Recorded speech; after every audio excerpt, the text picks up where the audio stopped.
bonjour ou bonsoir, j'espère que vous allez bien. Aujourd'hui, nous allons découvrir ensemble une nouvelle d'Agatha Christie. Elle s'intitule Le Dieu solitaire. Il était posé sur une étagère du British Museum, seul et abandonné, au sein d'une assemblée de divinités manifestement beaucoup plus importantes, alignés sur les 4 murs de la salle. Ces personnages du meilleur rang semblaient tous s'enfler de leur écrasante supériorité. Le piédestal de chacun, dûment gravé, portait mention de la contrée et de la peuplade qui s'étaient honorés de les posséder. Aucun doute n'était permis quant à leur place dans la hiérarchie. C'étaient là des divinités de premier plan, et reconnues comme telles. Seul le petit Dieu, dans son coin, se trouvait à l'écart et exclu de leur compagnie. Grossièrement taillé dans de la pierre grise, les traits presque totalement érodés par les injures du temps. Il demeurait confiné dans son isolement, les coudes sur les genoux et la tête enfouie dans les mains. Pauvre petit Dieu solitaire exilé en terre étrangère.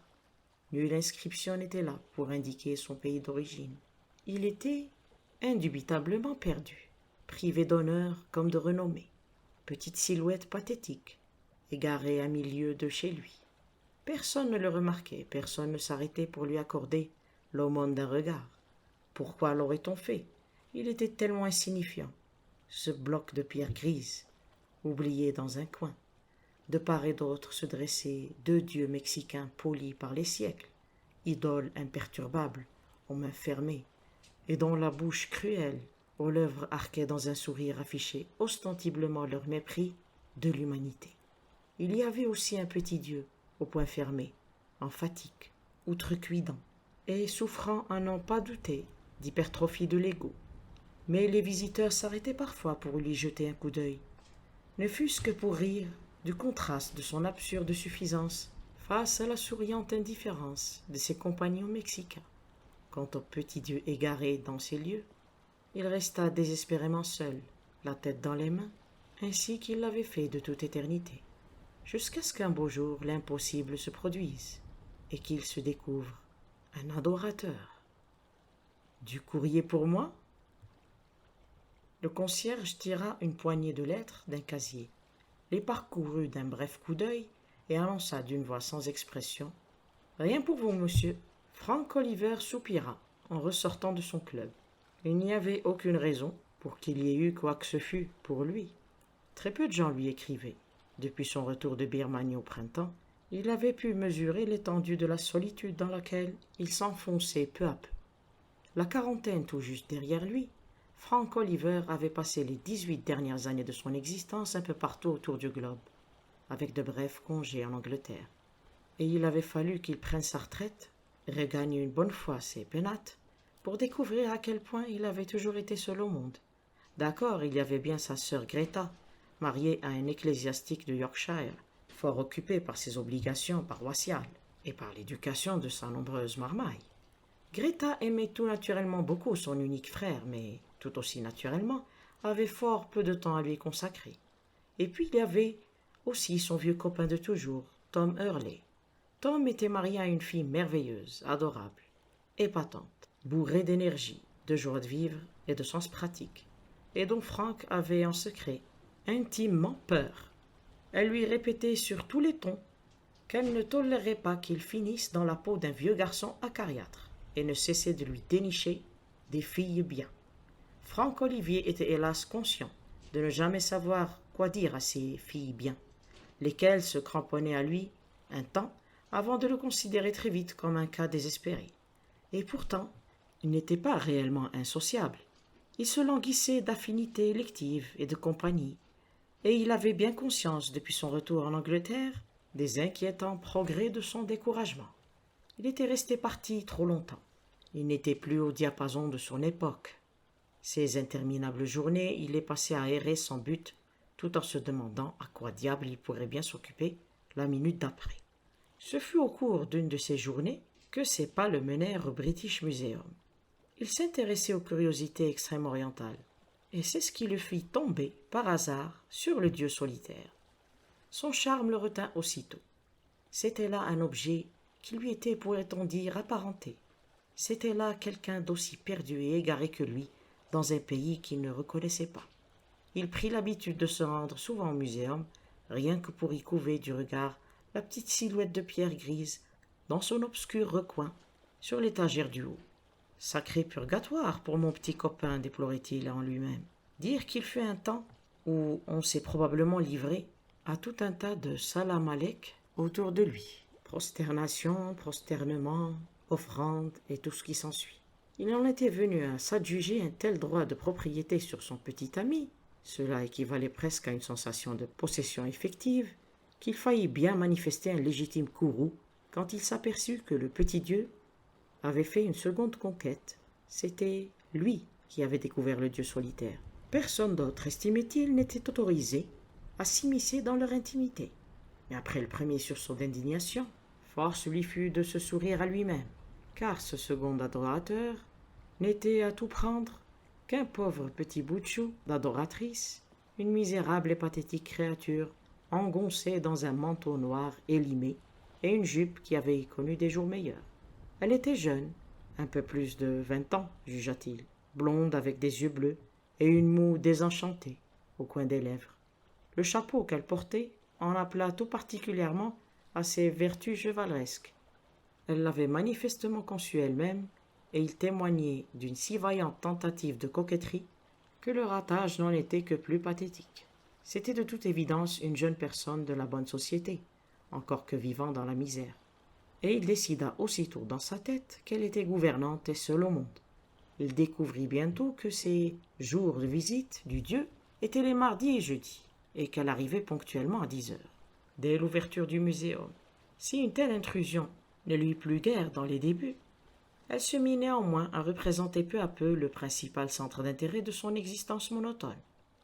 En fait, l'alter ego en dévotion ne tarda pas à détrôner l'objet même de la dite dévotion. Les jours où il ne la voyait pas, petite demoiselle solitaire comme il l'appelait à part lui, ne valaient plus guère la peine d'être vécus. Sans doute s'intéressait-elle, elle aussi, à lui dans les mêmes proportions, bien qu'elle s'efforçât de le cacher sous de laborieux airs détachés. Toujours est-il qu'un sentiment de communauté d'âme croissait peu à peu entre eux, encore qu'ils n'aient jamais jusque-là échangé aucune parole. Le vrai de l'affaire, c'est que le bougre était trop timide. Il s'opposait à lui-même l'argument qu'elle ne l'avait, selon toute vraisemblance, même pas remarqué. Certains signaux de perception interne se chargeaient de démentir aussitôt ce genre d'assertion. Qu'elle jugerait cela de la dernière impertinence et, tout bien réfléchi, qu'il n'avait pas la moindre idée de ce qu'il pourrait lui dire, mais le destin, dans son infinie bonté, à moins que ce soit le petit Dieu, lui envoya une inspiration, ou ce qu'il considéra comme telle. Infiniment ravi de sa propre ingéniosité, il fit l'emplette d'un mouchoir de femme. Fragile petit carré de batiste et de dentelle qu'il n'osa presque pas toucher, et ainsi armé, la suivit quand elle tourna les talons et s'en fut l'intercepter dans la salle des antiquités égyptiennes. Pardonnez-moi, mais ceci ne vous appartient-il pas? Il avait essayé de s'exprimer avec un détachement frisant la désinvolture, mais l'échec était cuisant. La demoiselle solitaire prit l'objet et affecta de l'examiner avec un soin méticuleux. Non, il n'est pas à moi. Elle le lui rendit en ajoutant, avec ce que sa conscience coupable lui fit prendre pour un regard soupçonneux, il est tout neuf, le prix est encore dessus. Peu disposé cependant à admettre qu'il avait été percé à jour, il se lança dans un flot d'explications trop belles pour être plausibles. Voyez-vous, je l'ai ramassé sous ce grand casier. Il se trouvait juste à côté du pied, le plus éloigné là-bas tout au fond. Il semblait tirer un grand réconfort de ce compte-rendu détaillé. Ce qui fait que, comme vous vous étiez tenu là, je me suis dit que ce devait être le vôtre, et je vous ai rattrapé pour vous le remettre. Elle répéta. Non, il n'est pas à moi. Et comme si elle redoutait de s'être montrée peu aimable, elle ajouta. Merci. La conversation menaçait de finir en queue de poisson. La jeune fille restait plantée là, rosissante et embarrassée, ne sachant apparemment pas trop comment battre en retraite sans perdre sa dignité. Il fit un effort désespéré pour tirer parti de l'occasion offerte. Je ne savais pas, jusqu'à ce que vous veniez, que quelqu'un d'autre à Londres s'intéressait à un autre petit Dieu solitaire. Oubliant toute réserve, elle s'enquit avec avidité. Vous aussi, vous l'appelez comme ça? Si elle avait remarqué le pluriel qu'il avait utilisé, elles ne s'en formalisaient manifestement pas. La sympathie leur était arrivée comme la foudre, et le tranquille « bien évidemment » qu'il prononça leur parut à tous les deux la réplique la plus naturelle du monde. De nouveau il y eut un silence, mais cette fois né de la connivence. Ce fut la demoiselle solitaire qui reprit soudain le pied la première dans l'univers des conversations. Elle se redressa de toute sa taille et avec une affectation de dignité quasi risible chez une si petite personne, déclara glaciale. « Je dois me retirer. Bonjour, monsieur. » Puis, sur une légère inclinaison guindée de la tête, elle s'éloigna raide comme la justice. Selon tous les critères établis, Frank Oliver aurait dû s'estimer éconduit. Mais tout au plus, il faut bien voir là une preuve des effarants progrès de sa dépravation. Se contenta-t-il de murmurer à part lui-même. Ma petite chérie. Il n'allait cependant pas tarder à se repentir de sa témérité. Pendant 10 jours, sa demoiselle ne mit pas les pieds au muséum. Il fut au désespoir. Il lui avait fait peur. Elle ne reviendra jamais. Il était misérable, une brute. Il ne la reverrait plus jamais. Dans sa détresse, il ne quittait pas le British Museum de la journée. Peut-être s'était-elle, après tout, contentée de changer ses heures de visite. Il connut bientôt les salles adjacentes par cœur, et y contracta une aversion durable pour les momies. Le policier de faction l'observa d'un œil soupçonneux. À la fois où il resta courbé 3 heures durant sur des hiéroglyphes assyriens, et la contemplation sans fin d'une infinité de vases de toutes les époques, l'amena presque à délirer d'ennui. Mais un jour sa patience se vit récompensée. Elle revint, un tantinet plus rose qu'à l'accoutumée, et se donnant toutes les peines du monde pour paraître sur son compte à soi. Il l'accueillit avec transport. « Bonjour, ça fait des éternités que vous n'étiez pas venu. »« Bonjour. » Elle avait laissé tomber ce simple mot avec une froideur de glace, et ostensiblement ignorait la seconde partie de sa phrase. Mais il était devenu capable de tout. Voyons, il osait l'affronter avec des yeux suppliants, qui évoquèrent irrésistiblement pour elle le grand chien fidèle. « Vous refuserez-vous à ce que nous soyons amis ? Je suis seul à Londres, rigoureusement seul au monde, et je crois que vous l'êtes vous aussi. Il faut que nous soyons amis. Qui plus est, c'est notre petit Dieu qui nous a présentés l'un à l'autre. » Le regard qu'elle leva vers lui n'était qu'à demi convaincu, mais l'ombre d'un sourire tremblait au coin de ses lèvres. « C'est lui qui a fait ça ?»« Bien évidemment. » C'était la seconde fois qu'il usait de cette forme extrêmement positive d'assurance de soi. Et là, pas plus qu'avant, elle ne manqua son effet, car après une longue minute, la jeune fille décréta, sur le mode un peu royal qui n'appartenait qu'à elle, « Très bien. »« C'est parfait, riposta-t-il d'un ton bourru. » Mais il y avait eu dans sa voix une fêlure qui contraignit la jeune fille à lui jeter aussitôt un regard, dans un irrépressible élan de pitié. Et ce fut ainsi que leur bizarre amitié débuta. 2 fois par semaine, ils se retrouvaient au pied de l'autel d'un petit dieu païen. Au début, leur conversation se limita à lui. Il était somme toute une excuse à leur amitié et à sa paillation. La question de ses origines était abondamment débattue. L'homme persistait à lui attribuer des caractéristiques les plus sanguinaires.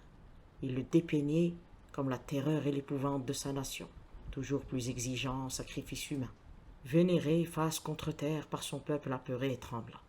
Et c'était dans l'absolu contraste entre sa grandeur passée et son insignifiance présente que résidait toujours, selon l'homme, tout le pathétique de la situation. La demoiselle solitaire se refusait à adhérer à une telle théorie. C'était, de par sa nature même, insista-t-elle, un gentil petit Dieu. Elle doutait qu'il ait jamais pu être très puissant. L'utile était, raisonnait-elle, qu'il ne serait pas désormais seul et sans amis, abandonné de tous. Et puis, quoi qu'il en soit, c'était un délicieux petit Dieu. Et elle l'adorait. Et elle ne supportait pas l'idée qu'il puisse rester posé là, jour après jour, avec tous ces abominables monstres dédaigneux qui se moquaient de lui. Car il était facile de voir qu'il ne s'en privait pas. Après une aussi véhémente plaidoirie, la petite demoiselle s'était retrouvée à bout de souffle. Ce thème épuisé, ils se mirent tout naturellement à parler d'eux-mêmes. Il découvrit qu'il avait deviné juste. Elle était gouvernante dans une famille qui vivait à Hampstead. Il en conçut une aversion instantanée pour les enfants dont elle s'occupait. Pour Ted, qui a 5 ans, n'était pas réellement désobéissant, seulement espiègle. Pour les jumeaux qui, eux, étaient assez insupportables. Et pour Molly, qui ne faisait jamais ce qu'on lui disait de faire, mais qui était un tel bout de chou qu'on ne pouvait lui en vouloir. Ces enfants vous tyrannisent, lui reprocha-t-il, et l'en accusa-t-il presque. Pas du tout, rétorqua-t-elle avec fougue. Je suis très sévère avec eux. Grand Dieu, ce qu'il ne faut pas entendre, octa-t-il de rire. Mais elle obtint aussitôt d'humbles excuses pour son scepticisme.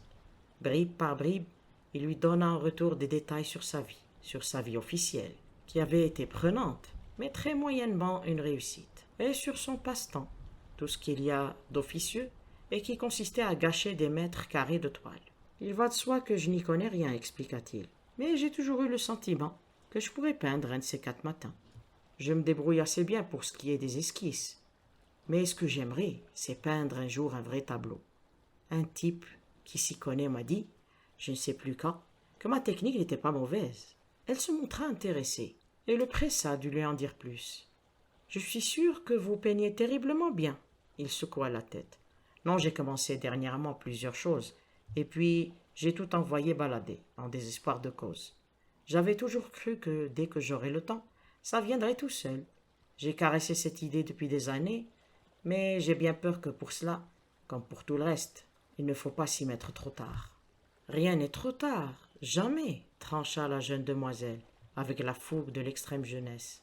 Vous croyez ça, ma chère petite? Il est pour moi trop tard pour bien des choses. Et la petite demoiselle lui rit au nez et le surnomma Mathusalem. Il commençait à se sentir étrangement chez eux au British Museum. Le bon gros agent de police débonnaire qui patrouillait dans les galeries était homme de tact et, dès l'apparition du couple, estimait d'ordinaire que les lourdes responsabilités de sa tâche l'appelaient de toute urgence dans la salle assyrienne adjacente. Un jour, il entreprit une démarche hardie. Il l'invita pour le thé. D'emblée, elle souleva des objections. « Je n'ai pas le temps, je ne suis pas libre. Si je peux venir ici de temps en temps le matin, c'est parce que les enfants prennent des cours de français. »« Allons donc, dit l'homme. Vous pourriez trouver un jour, tuer une vieille tante ou un cousin issu de Germain, ou qui vous voudrez, mais venez. Nous irons dans un petit salon de thé de la chaîne ABC, à 2 pas d'ici, et nous prendrons des petits pains au lait avec notre thé. Je sais que vous devez aimer les petits pains au lait. Oui, les tout petits à 2 sous, ceux au raisin. Adorablement glacés au sucre sur le dessus. Ils sont si mignons ici, rebondit. Il y a quelque chose, déclara Franck Oliver, d'infiniment réconfortant chez les petits pains. Ainsi fut-il convenu, et la petite gouvernante vint en effet, une coûteuse rose de serre sur sa méchante robe noire, en l'honneur de cet événement. Il avait remarqué qu'elle avait, depuis quelque temps, l'air tendu, la mine soucieuse. C'était plus évident que jamais cet après-midi-là, tandis qu'elle leur versait le thé sur le petit guéridon au plateau de marbre. « Les enfants vous en font beaucoup voir, » s'enquit-il avec sollicitude. Elle secoua la tête. Elle manifestait depuis peu une curieuse répugnance à parler des enfants. « Eux, ils ne me posent aucun problème. Ce n'est pas d'eux que me vient mon tourment. » Non, la sympathie qui transparaissait dans la voix de son compagnon sembla, Dieu sait pourquoi, accroître son sentiment de détresse. « Oh non, ça n'a jamais été ça. Mais ce qu'il y a, c'est que je me suis toujours sentie si seule, tellement seule si vous saviez. » C'était un plaidoyer, presque une imploration. « Oui, ma chère petite, je sais, » s'émut-il aussitôt. Après un temps, il fit remarquer avec entrain. « Vous savez que vous ne m'avez même pas encore demandé mon nom ?»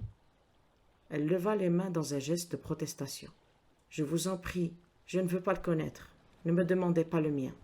Contentons-nous d'être 2 créatures solitaires qui se sont rencontrées et liées d'amitié. Cela rend la chose encore plus merveilleuse et hors du commun. » « Très bien, » acquiesça-t-il, pensif et avec une lenteur extrême. « Dans un univers par ailleurs solitaire, nous serons 2 à n'exister que l'un pour l'autre. » C'était quelque peu différent de sa formulation à elle, et elle parut éprouver de la difficulté à poursuivre la conversation, au lieu de quoi elle baissa de plus en plus le nez sur son assiette, jusqu'à ce que seule la calotte de son chapeau soit visible. « C'est un joli chapeau que vous avez là, » dit-il pour tenter de la rassénérer. « Je l'ai confectionné moi-même, » lui signala-t-elle fièrement. « C'est ce que j'ai pensé dès que je l'ai vu, » répondit-il, disant ce qu'il ne fallait pas dire sans même s'en rendre compte, et le faisant d'un air ravi. Je crois qu'il ne soit pas aussi élégant que je l'avais souhaité. Et moi je trouve que c'est un chapeau parfaitement adorable, affirma-t-il dans un élan de loyauté. La gêne de nouveau s'instaura entre eux, et ce fut Frank Oliver qui rompit le silence avec bravoure. Petite demoiselle, je n'avais pas l'intention de déjà vous le dire, mais c'est plus fort que moi. Je vous aime. Je vous veux tout à moi. Je vous ai aimé dès le premier instant où je vous ai vu là, dans votre petit manteau noir. Ma chérie, si deux solitaires venaient à s'unir, eh bien, il n'y aurait plus de solitude. Et je me mettrais au travail. Oh, et comment? Je me mettrais au travail, et je ferais 1000 portraits de vous. J'en serais capable. Je sais que j'en serais capable. Oh, mon tout petit, je ne peux pas vivre sans vous, je vous jure que je ne peux pas. Sa petite demoiselle le contemplait avec le plus parfait sérieux, mais ce qu'elle lui dit fut bien la dernière chose à laquelle il s'attendait. Avec infiniment de calme et de netteté, elle articula. « Ce mouchoir, vous l'aviez acheté. » Il fut émerveillé de cette manifestation de perspicacité féminine, et plus encore ébahi qu'elle soit à même de le lui opposer maintenant. Compte tenu du temps écoulé, son subterfuge aurait quand même bien dû être pardonné. « Oui, c'est exact, avoua-t-il humblement. Il me fallait un prétexte pour vous parler. Vous êtes très fâché ?» Il attendit, soumis, qu'elle prononce sa condamnation. « Je trouve que c'était chou comme tout, » s'écria la petite demoiselle, véhémente. « Tout bonnement chou comme tout. » Sa voix vacilla sur les derniers mots. Frank Oliver poursuivit de son ton le plus bourreux. « Dites-moi, ma chère petite, est-ce vraiment possible? Je sais que je suis un affreux vieil ours mal léché. » La demoiselle solitaire répondit. « Non, ce n'est pas vrai. Je ne voudrais pas que vous soyez différent en rien. Je vous aime tout simplement comme vous êtes. Vous comprenez ça? Pas parce que j'ai pitié de vous, pas parce que je suis seul au monde et que j'ai besoin de quelqu'un qui m'aime et qui s'occupe de moi, mais parce que vous êtes tout simplement vous. Vous comprenez maintenant? »« C'est vrai ?» demanda-t-il dans un souffle. « C'est vrai, » lui répondit-elle avec compassion. L'émerveillement les submergea. « Ainsi nous avons atteint le paradis, mon cher amour, balbutia-t-il enfin, comme dans un rêve. Dans un petit salon de thé ABC, compléta-t-elle d'une voix où le rire le disputait aux larmes. Mais les paradis terrestres ont la vie brève. La petite demoiselle sursauta en poussant un cri. Je ne me rendais pas compte qu'il était si tard. Il faut que je m'en aille tout de suite. Mais je vais vous reconduire chez vous. Non, non, non. Force lui fut de capituler et de ne la raccompagner que jusqu'à la bouche du métro. Adieu, mon bien-aimé.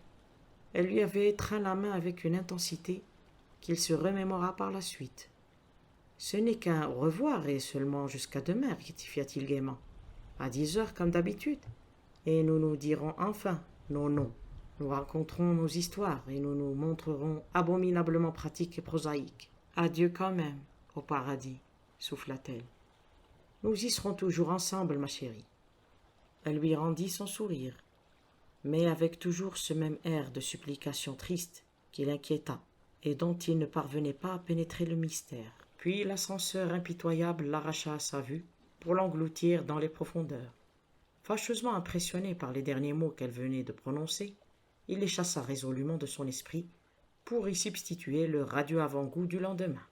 À 10 heures, il était dans la place, à l'endroit habituel, et pour la première fois, il remarqua avec quelle hargne ricanante les autres idoles l'écrasaient de leur mépris.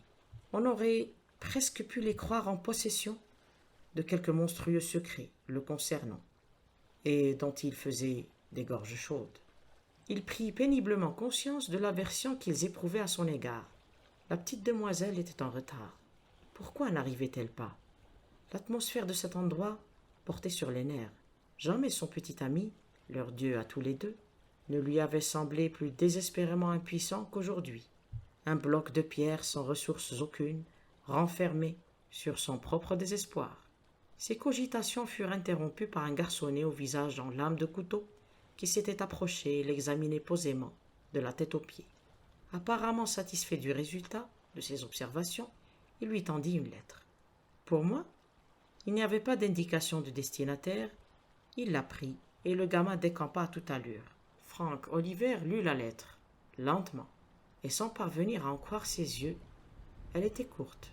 « Mon bien-aimé, Jamais je ne pourrai vous épouser. Oubliez, je vous en conjure, que j'ai ainsi pu faire irruption dans votre existence, et tâchez de me pardonner si je vous ai blessé. N'essayez pas de me retrouver, cela ne servirait à rien. Ceci est réellement un adieu. La demoiselle solitaire. Il y avait un post-scriptum, manifestement jeté sur le papier au tout dernier moment. Je vous aime, oh oui, je vous aime. Et ce petit post-scriptum impulsif fut son seul réconfort au cours des semaines qui suivirent. Inutile de le dire, il désobéit à son injonction de ne pas essayer de la retrouver. Mais ce fut en vain. Elle avait complètement disparu et il ne possédait aucun indice qui lui permît de retrouver sa trace. Il avait désespérément multiplié les petites annonces où il l'implorait en termes voilés de lui expliquer à tout le moins le mystère. Mais seul un silence épais vint couronner ses efforts. Elle était partie pour ne plus jamais revenir. Et ce fut sans doute aucun la raison pour laquelle, et pour la première fois de sa vie, il se mit réellement à peindre. Sa technique avait toujours été bonne. Désormais, maîtrise de la main et inspiration allaient de pair. La toile qui fit son nom et lui apporta la notoriété fut acquise et exposée par l'Académie royale des beaux-arts. Elle se vit considérée comme le tableau de l'année, autant pour l'exquis traitement du sujet que pour sa technique et son exécution magistrale. Une certaine aura de mystère contribua en outre à accroître l'intérêt que lui porta le gros du public. Son inspiration lui était venue tout à fait par hasard. Un conte de fées, lu dans un magazine, avait enfiévré son imagination. C'était l'histoire d'une princesse fortunée qui avait toujours eu tout ce qu'elle souhaitait. Exprimait-elle un vœu? Il était aussitôt exaucé. Un désir? Il était satisfait.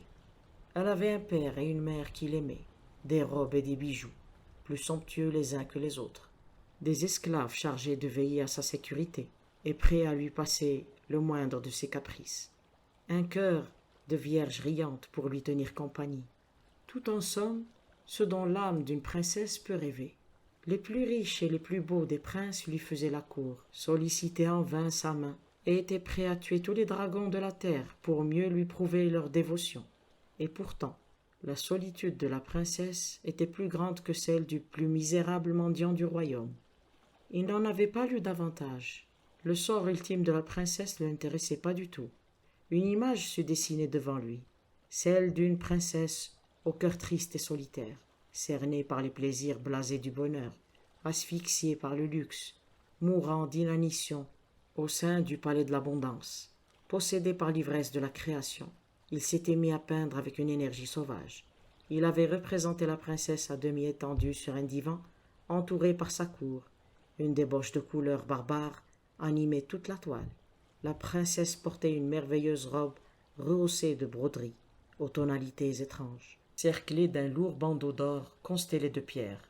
Ses cheveux blonds, comme les blés, lui cascadaient jusqu'à la taille. Son cœur de vierge l'entourait, et, porteur de riches présents, des princes se prosternaient à ses pieds. Tout dans cette pièce évoquait le luxe et la richesse, oublieuse cependant de la joie et des rires qui l'entouraient. La princesse détournait le visage. Elle avait le regard rivé sur un coin terne et ombreux où se trouvait un objet d'apparence incongrue, une petite idole de pierre grise, à la tête enfouie dans les mains en une manifestation d'absolu désespoir. Mais incongrue la présence de cet objet l'est-elle autant qu'il y paraissait? Car après tout, les yeux de la jeune princesse le fixaient avec une sympathie proche de la connivence, comme si la conscience naissante de son propre isolement avait irrésistiblement capté son regard. Ils étaient en communion, ces deux-là. Elle avait le monde à ses pieds, et elle était pourtant seule. Princesse solitaire contemplant un pauvre petit dieu solitaire. Le tout Londres ne bruissait que de ce tableau, et Greta, du fond de son Yorkshire, lui envoya quelques mots de félicitations. Cependant que la femme de Tom Hurley le conjurait de descendre passer un week-end pour rencontrer une fille absolument charmante, grande admiratrice de son œuvre. Frank Oliver eut un petit rire sardonique et jeta la lettre au feu. Le succès lui était venu, mais à quoi bon? Il n'éprouvait qu'un seul désir, retrouver cette petite demoiselle solitaire, à jamais sortie de sa vie. C'était le jour du Grand Prix d'Ascot, et le policier de service dans certaines sections du British Museum se frotta les yeux en se demandant s'il ne rêvait pas, car on ne saurait s'attendre à voir en ces lieux une élégante d'Ascot en robe de dentelle et coiffée d'un prodigieux chapeau, une véritable nymphe, telle qu'il n'en peut jaillir que de l'imagination des génies parisiens. D'émerveillement, le brave policier en demeura bouche bée. Le dieu solitaire, quant à lui, ne fut sans doute pas tellement surpris. Qui sait s'il n'avait pas été à sa façon un petit dieu très puissant. En tout état de cause, une adoratrice venait d'être ramenée au bercail. La petite demoiselle solitaire levait les yeux vers lui, et de ses lèvres une supplique s'échappait dans un murmure. « Cher petit Dieu, ô cher petit Dieu, s'il vous plaît, aidez-moi. Oh, aidez-moi, je vous en conjure. » Peut-être le petit Dieu fut-il flatté. Peut-être s'il avait autrefois bel et bien été la féroce divinité, inassouviable telle que Franck Oliver l'avait imaginé. Les longues années de purgatoire et les progrès de la civilisation avaient-ils adouci son froid cœur de pierre? Peut-être aussi la demoiselle solitaire avait-elle toujours eu raison, et était-il réellement un gentil petit Dieu? Peut-être fut-ce seulement une coïncidence. Toujours est-il qu'à ce moment précis, Franck Oliver, noyé dans sa mélancolie, franchit d'un pas lent le seuil des antiquités assyriennes. Levant soudain la tête, il vit la nymphe parisienne. La minute d'après, il l'enlaçait, tandis qu'elle balbutiait des mots entrecoupés. « J'étais si seul, et vous savez ce que cela peut signifier, et vous devez avoir lu ce conte que j'ai écrit. Vous n'auriez pas pu peindre ce tableau si vous ne l'aviez pas fait, et si vous n'en aviez pas compris le sens. La princesse, c'était moi, j'avais tout, et cependant j'étais seul, au-delà de toute expression. Un jour je suis allé voir une diseuse de bonne aventure, et j'avais pour ça emprunté les vêtements de ma bonne. Je suis entré ici en passant, et j'ai vu que vous contempliez le petit Dieu. C'est comme ça que tout a commencé. Je me suis fait passer pour ce que je n'étais pas. Oh, c'était odieux de ma part, mais j'ai continué, et plus tard je n'ai pas osé vous avouer que je ne vous avais raconté que d'abominables mensonges. Je me disais que vous seriez écœuré par la façon dont je vous avais abusé. Je ne pouvais pas supporter l'idée que vous me perciez un jour, alors je suis parti. Et puis j'ai écrit cette histoire, et hier j'ai vu votre toile. Elle est bien de vous, n'est-ce pas? Seuls les dieux connaissent vraiment le sens du mot ingratitude. Il est donc à présumer que le petit Dieu solitaire savait la noire ingratitude des humains.